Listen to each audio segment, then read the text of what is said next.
सुदृढ़ बना ले। जैसे एक जड़ पदार्थ को कहीं रख दिया जाए तो वह स्वतः हिलता डुलता नहीं है, ऐसे ही शरीर को एक स्थिति में लाकर रख दिया जाए तो शरीर भी बिना चेतना के हिलता डुलता नहीं है। शरीर को प्रेरणा देना बंद करें। कर्णेंद्रियों से चित्त के तारतम्य को जोड़ते हुए ज्ञान विज्ञान की विचारधारा को अपने अंतःकरण में उतारने का प्रयत्न करें।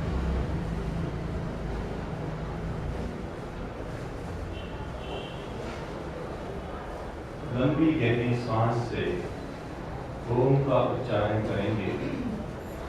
जो उच्चारण मुख से हो रहा है उसको कर्णेंद्रिय से स्वयं सुनने का प्रयत्न करेंगे। यह योग अभ्यास रीति से उच्चारण कहलाता है।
वेदाहमितं पुरुषं महान्तं आदित्यवर्णं तमसः परस्तात् त्वमेव विदित्वा अतिमृत्युमेति नान्यः पन्था विद्यते अयनाय नान्यः पन्था विद्यते अयनाय।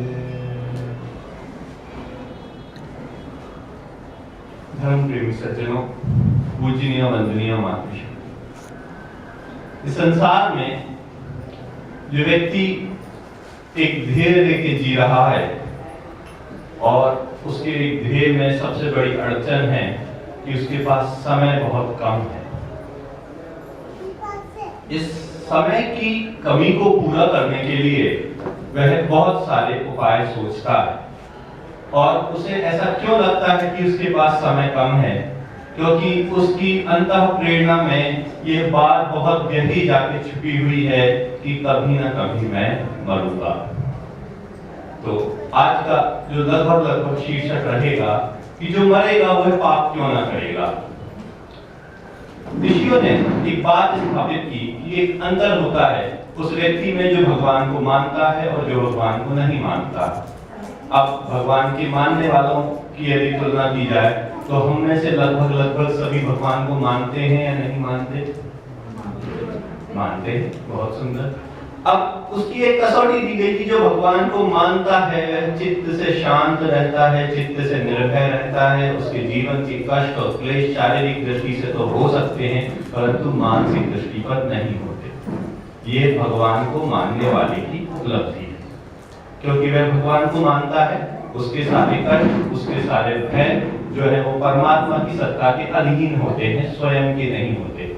अब हम अपने आप को तौल के देख लें कि हम भगवान को मानते हैं नहीं मानते। इस कसौटी से यदि तौला जाएगा तो हम में से कितने लोग परमात्मा को मानते हैं, ये आपके अपने ऊपर स्वयं प्रश्न रहेगा। तो हर इनपुट हम जो देते हैं उसका एक एक्सपेक्टेड आउटपुट साइंस के हिसाब से माना जाता है। और वह आउटपुट ना निकले तो हम ये सोचते हैं या तो हमारी इनपुट में कुछ कमी रह गई है या फिर हमारी प्रोसेसिंग में कुछ कमी रह गई है। संसार में जितनी भी क्रियाएं की जाती हैं, जितनी भी मेहनत और पुरुषार्थ किए जाते हैं, उन सब में ये देखा जाता है कि जो फल हम चाह रहे थे वह फल हमें मिला या नहीं मिला।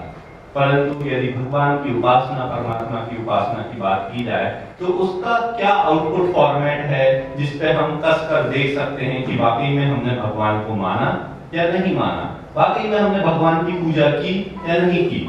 ये शायद आउटपुट और डिजायर्ड रिजल्ट्स जो उसके आने चाहिए थे वो पूरा आध्यात्मिक समाज मिलकर आज स्थापित नहीं कर पाया है। इसलिए जो भी कार्य करे वह भगवान को मानने वाला कहा जा सकता है। मैं अंडा खाता हूँ तो भी भगवान को मान सकता हूँ, मैं मांस खाता हूँ तो भी भगवान को मान सकता हूँ, मैं लड़ाई झगड़े कुलुषित कैसे भी कर्म करूँ मैं भगवान को मानने वाला हो सकता हूँ। क्योंकि भगवान को जो मानता है, भगवान की जो उपासना करता है, उसका जीवन कैसा होना चाहिए, उसको क्या कर्म करने चाहिए कि वह उस कैटेगरी में क्वालिफाई करेगा, यह अभी तक स्पष्ट रूप से शायद स्थापित नहीं हो पाया। क्यों स्थापित नहीं हो पाया है? हम जीवन को जब तौलते हैं तो देखते हैं मेरे पास इतना समय रह गया है, इतने समय में मुझे विवाह करना है, पढ़ाई करनी है, संतान करनी है, इतना कमाना है, इतना कमा के इतना बैंक बैलेंस करके शरीर को छोड़ देना है। अब जब वह देखता है शरीर की अपनी स्थितियां और समय की परिस्थितियां तो उसे लगता है कि इस हिसाब से यदि मैं कमाता रहूंगा तो शायद मैं उतना नहीं कमा सकता जितना मुझे कमाना चाहिए।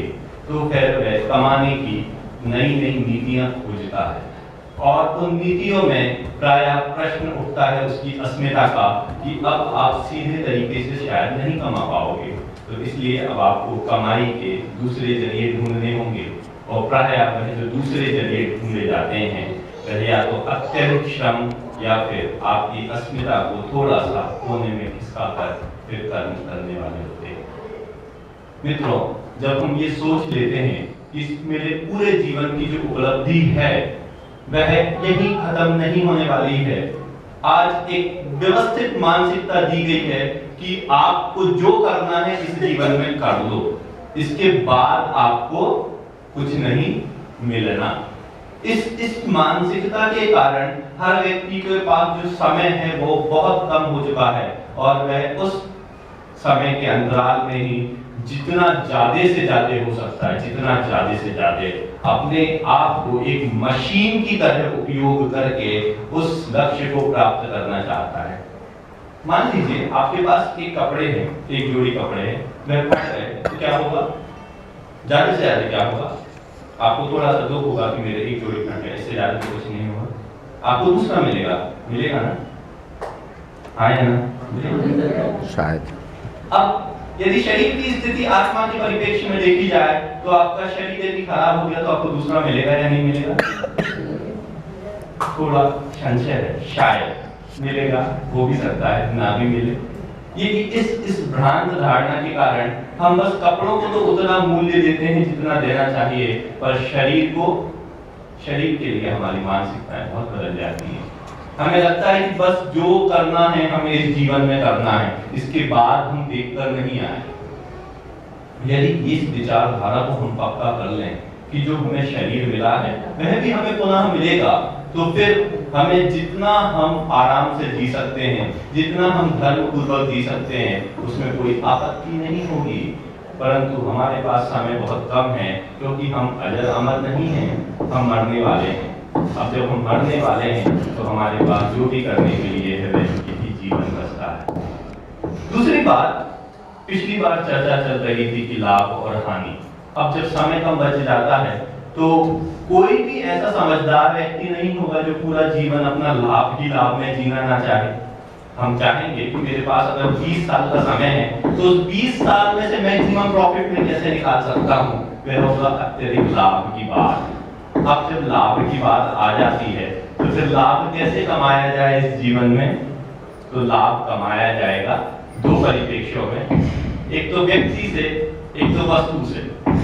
यदि व्यक्ति हमारी बात को नहीं माने और व्यक्ति हमें नहीं माने तो वह जीवन में कोई लाभ की बात हुई क्या? नहीं, शायद आज की परिभाषा में मैं कितना भी अच्छा करूं इससे कोई मतलब नहीं है। मेरे अंदर टूट के जो भावना भरी हुई है वो यह है कि मुझे लोग कितना अच्छा मानते हैं। इस बात दोनों बातों में बड़ा अंतर है। देखिए थोड़ा सा गंभीरता से, यदि मैं बहुत अच्छा हूं तो यह किसको पता चलेगा? किसको पता चलेगा बताइए? जिसके साथ डील करेंगे। नहीं, मैं अच्छा हूं तो जिसके साथ डील करेंगे, अगर हर व्यक्ति मुझे अच्छा मान लेगा तो संसार में किसी की कोई शिकायत नहीं आ सकती थी।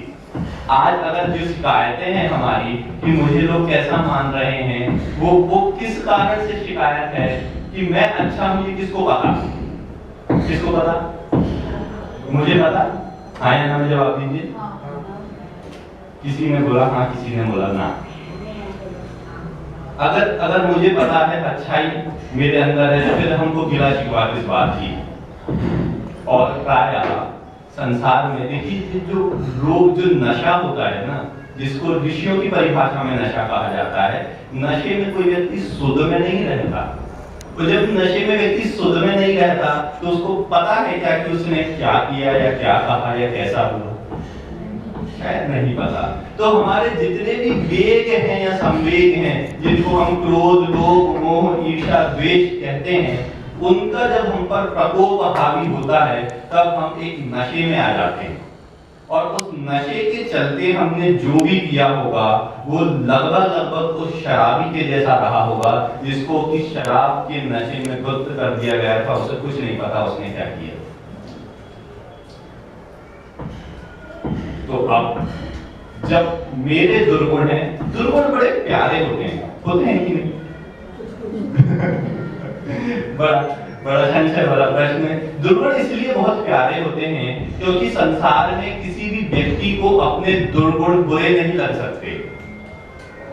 अगर मुझे अपने दुर्गुण बुरे लग जाएंगे जिस दिन, आपको लगता है उस दिन से मैं उन दुर्गुणों को अपने साथ रखना चाहूंगा? कभी।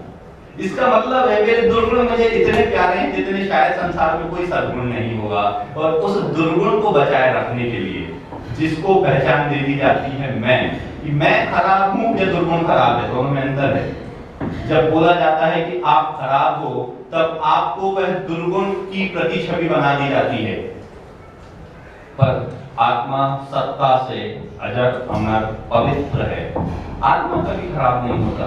खराब है तो गुण किसके? चित्त के। अब जब चित्त के गुण दुर्गुण हैं तो मुझे उनसे इतना अधिक प्रेम है, तो मेरी जो मान्यता थी, मेरी जो मानसिकता थी, जिस पे मैं बोला कि मेरी सत्यता को कौन स्थापित करेगा, और आपका जवाब आया कि हम खुद।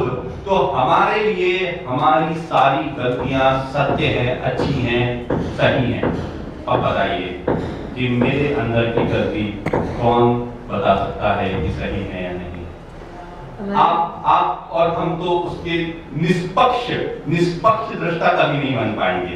ये हमारी अंतरात्मा बता सकती है। हमारी अंतरात्मा, जिसको अंतरात्मा कहते हैं, वो चित्त के ज्ञान से कार्य करती है। चित्त का ज्ञान कैसा? कि यदि संसार में सफेद रोशनी है और मेरा जो चश्मा है वो नीले कलर का है तो मुझे संसार कैसा दिखेगा? तो जो आत्मा है वह तो पवित्र है, सफेद उज्जवल रोशनी में है, परंतु हमारे चित्त में संस्कारों के कारण रोज मैल जमता है, और वो मैल जैसा जमा उसकी प्रतिक्रियाएं वैसी हो गई। मान लीजिए आप कुछ ऐसे लोगों में रहे जिन्होंने जीवन को इस तरीके से जिया कि बिल्कुल मस्त मौला जैसे, उन्होंने बस किसी एक लक्ष्य के लिए, देश के लिए या समाज के लिए जिया, तो आपके चित्त पर जो संस्कार पड़ेगा वो यह रहेगा कि शरीर तो यार मिलता मिटता रहता है, अपन तो दूसरे के लिए कर जाओ तो ही ठीक है। लेकिन हमारे में जब इतनी योग्यता होती है, हम अपने अंतःकरण को पवित्र करते हैं, तो फिर उसका असर तो होता है। अंतर देखिए, शक्कर अगर एक दाना 50 लीटर पानी में डाली जाएगी तो 50 लीटर पानी मीठा होगा? ये योग की दृष्टि बिल्कुल नहीं। मीठा होगा, लेकिन कितने प्रतिशत में मीठा होगा ये आपकी पहचान में आए या ना आए, ये दोनों अलग बात है। स्वामी जी ने एक सवाल पूछा था कि यदि बाढ़ चल रही है और उसमें एक तिनके को, घास के तिनके को डाल दिया जाए, तो उस घास के तिनके से उस बाढ़ पर कुछ असर होता है या नहीं होता? नहीं होता, हमारी दृष्टि में तो नहीं होता, परंतु होता है उतने प्रतिशत से होता है जितना कि तिनके का सामर्थ्य है। तिनके का सामर्थ्य बढ़ाकर आप बांध का सामर्थ्य तक उसको खड़ा कर दीजिए। वही तिनका जब बांध बनेगा, पत्थर बनेगा, तो वह नदी के वेग को रोककर एक तालाब बना देता है। तो हर कर्म का असर पड़ता है, पर चित्त पे पड़ता है, आत्मा पे नहीं। आत्मा चित्त के संस्कारों से कार्य करता है, और इसलिए हमने सब दोषी मान लिया आत्मा को। लेकिन हम जब अभ्यास करते हैं, करते करते हमारा चित्त भी पवित्र होगा, निश्चित होगा, परंतु अभी क्या कारण है कि हम चित्त को पवित्र करना ही नहीं चाहते? देखिए, दो दृष्टिकोण हैं। एक तो ये है कि मैं बहुत अच्छी पढ़ाई करूं, क्यों करूं? जो कि मेरे ज्यादा नंबर आ जाएं। अब मैं ज्यादा नंबर तो चाहता हूं, सभी चाहते हैं कि हमारे चित्त पवित्र हो, चाहते हैं हाँ या नहीं? पर होते क्यों नहीं? सब चाहते हैं कि मेरे 99% मार्क्स बने, चाहते हैं, बनते हैं नहीं। हम वैसा करते नहीं। कितना आसान है बोलना वैसा करते नहीं। क्यों नहीं कर लेते? हमें पूरी स्वतंत्रता है, हर बच्चे को पूरी स्वतंत्रता है या नहीं है 99% लाने की। लेकिन उसमें भी क्या कर्मों का कुछ होता है, हम नहीं कर पाते। हाँ, देखिए क्या है, बात यहाँ पर अटक जाती है कि पहले तो निष्पक्ष रूप से हमें वो चाहिए या नहीं चाहिए। हर बच्चे को क्लास के खड़े करके पूछा जाएगा कि तुम्हें 99% चाहिए, तो वो बोलेगा हाँ। अब उससे दूसरी बार पूछा जाए कि वाकई में तुम्हें चाहिए क्या, और चाहिए तो क्यों चाहिए, तो यदि उसकी अच्छे से काउंसलिंग की जाए तो अंततः वह ये बोल देगा कि मैं 60% में ठीक। अगर उसको बताया जाए कि 99% के लिए तुम्हें 10 घंटे मेहनत करनी पड़ेगी, सुबह 4 बजे उठना पड़ेगा, और इतना इतना पढ़ना पड़ेगा, इतना इतना लिखना पड़ेगा, ऐसा जीवन जीना पड़ेगा, तो उसका जो निष्कर्ष रहेगा वह निष्कर्ष ये रहेगा कि मुझे 99% नहीं चाहिए। ऐसे ही हम जो चित्त की सभी शुद्धता चाहते हैं, इनके हमारे सभी के सामने यदि वो पूरे प्रोटोकॉल रखे जाएं कि चित्त की शुद्धता का क्या लक्ष्य रहता है, कब चित्त की शुद्धता बनती है। चित्त की शुद्धता बनती है पहले स्तर पर जब हम व्यक्ति और वस्तु से चाहना हटा देते हैं, और हमारी पूरी चाहना जो है, लाभ जो है, वो अभी किस पर है आधारित? व्यक्तियों पर, वस्तुओं पर। यदि आपने संसार में बहुत मेहनत की और आपकी कोई व्यक्ति बड़ा नहीं कर रहा, तो आपको लगता है मेरा जीवन खत्म हो गया, क्योंकि मुझे कोई मानता नहीं, मुझे कोई जानता नहीं, मुझे कोई पहचानता नहीं। आजकल सभी काम तो पहचान की नाम से तो हो रहा है। यदि आपकी पहचान नहीं है तो आप कोई अस्तित्व वाले व्यक्ति नहीं माने जाते, आप बिल्कुल दीनहीन भिखारी टाइप के आदमी हो जिसको कोई नहीं जानता। तो तीसरी सत्ता, व्यक्ति और वस्तु के अलावा, जब हम ये सोचने और चाहने लग जाते हैं कि मैं सही हूं या नहीं हूं, इस बात का निर्धारण मैं अच्छे से नहीं कर सकता, मैं सही हूं या नहीं इस बात का निर्धारण सामने वाला अच्छे से नहीं कर सकता, तो फिर कौन है जो इस बात का निर्धारण करेगा कि हम सही हैं? अपना ज्ञान और विवेक। वही मैंने बताया ना, अपना ज्ञान और विवेक जो है वह स्वार्थ की चादर से परिपूर्ण है। वह कभी भी ये नहीं बताएगा कि आपके स्वयं के जो दुर्गुण हैं वह असली में दुर्गुण हैं। वह हमेशा ये बोलेगा कि जो सामने वाले के दुर्गुण हैं वही दुर्गुण है। ये निश्चित बात है, और अगर ये निश्चित बात नहीं होती तो मुझे लगता है कि भारत देश में जितने आध्यात्मिक व्याख्यान और प्रवचन चल रहे हैं उससे अब तक हम 1 अरब योगी तो पैदा कर चुके होते। नहीं, लेकिन जब कुछ हम गलत काम करते हैं तो हमें पता तो चलता है ना, अंदर से आवाज तो आती है ना, आती है, लेकिन हम उसको महसूस करना नहीं जानते ना, परिणाम बताते हैं। हाँ जी, तो क्या होता है, आती है आवाज, परंतु उस आवाज को सुनकर हमें कैसी प्रतिक्रिया करनी है, उसको कैसा लेना है, जीवन में उस आवाज को रखकर हम क्या निर्णय बनाएं। ठोस बातें, ये हल्की बातें हैं कि आती है, सुनते हैं, फिर भी तो करते हैं, परंतु जो ठोस बात होती है कि 2 + 2 4 होगा संसार में, इसको कोई गलत बता सकता है? नहीं। केमिकल फार्मूला हाइड्रोजन और ऑक्सीजन को मिलकर पानी बनेगा, बदल सकता है? नहीं। ऐसे ऐसे ऐसे जो बातें हैं आध्यात्मिक स्तर में कि सत्य को 25 तरीके से दिया जाए तो व्यक्ति को मुक्ति मिल जाएगी, ऐसा कोई कह पाएगा? नहीं।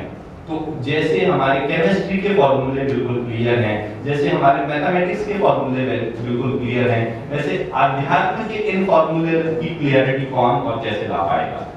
तो यहाँ पर एक तो ये हमारा आत्मा सत्य और असत्य को जानने वाला होता है, निश्चित होता है ना, निश्चित वो होता है। ही निर्णय करता है। ठीक है, हम बाहर से बात कर रहे हैं वो गलत है वो गलत है या उसने ऐसे क्यों किया, लेकिन आत्मा साक्षी है ईश्वर की तरफ से कि ये गलत हो रहा है। आत्मा साक्षी होता है, निश्चित ही होता है। अगर आत्मा पूरा साक्षी ना हो, आत्मा तो साक्षी है, परंतु यदि आत्मा चित्त के दृष्टिकोण से कार्य ना करे तो फिर हर आत्मा की उन्नति में कोई बाधक ही नहीं है। आत्मा की जो उन्नति है वह आत्मा पवित्र है, उसको पता है कि मैंने क्या गलत किया क्या नहीं किया, आत्मा की साक्षी में सब कुछ हुआ।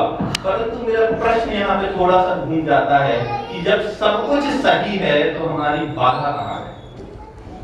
सब कुछ सही है, योग की दृष्टि से, वेद की दृष्टि से देखा जाए तो आत्मा निश्चित ही पूर्णतः पवित्र है, मानते हैं, ठीक है।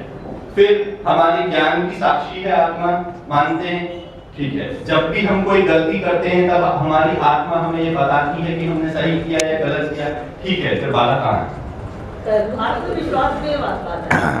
आत्मविश्वास तो सत्य के साथ रहता है ना माता जी। तो भी जब वो कमजोर पड़ता है तभी तो गलतियां होती हैं। ऐसा है कि ऋषियों ने कहा कि जो तीसरी सत्ता है उस पर हम भूल कर चुके हैं थोड़ी सी। ना मैं सही हूं ना आप सही हैं, सही वो है जो परमात्मा की आवाज से चल पा रहा है।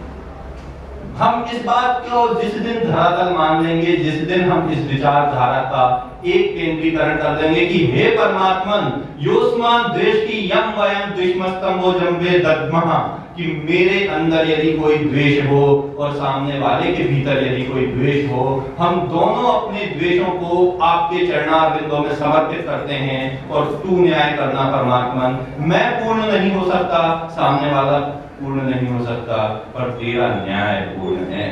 तू ही है और तू ही हमारी जीवन की डोर है। जिस दिन ये विचार हमारे अंदर आ जाता है उस दिन व्यक्ति की मान्यता हमारे लिए थोड़ी सी कमजोर पड़ जाती है, उस दिन वस्तु की मान्यता हमारे लिए थोड़ी कमजोर पड़ जाती है, उस दिन व्यक्ति और वस्तु में शरीर भी एक वस्तु बन जाता है और वस्तु का टूटना फूटना जुड़ जाना बिखर जाना जैसा एक आम बात मानी जाती है, वैसे शरीर का टूटना फूटना बिखर जाना भी एक आम बात मानी जाती है। जैसे कि हम कपड़े नए बदलते हैं वैसे आत्मा शरीर भी नया बदलती है, और शरीर जब बदला जाएगा तो हर कंपनी एक व्यक्ति को प्रमोशन देती है अगला कंपनी बदलने पर। परमात्मा इतना विचारहीन नहीं हो सकता कि यदि मेरे कर्म अच्छे हैं तो मुझे जो दूसरा जीवन मिलेगा वह अच्छा ना मिले। इसलिए हमारे अंदर से ये घोषणा होनी चाहिए कि मेरे कर्मों के न्याय के आधार पर मेरा जो अगला जीवन है वो बहुत अच्छा होगा, बहुत अच्छा होगा। और आज हो चाहे कल, अभी खत्म हो या कभी और, बस जीवन में आनंद आनंद होगा, आनंद ही आनंद होगा। ओम शांति।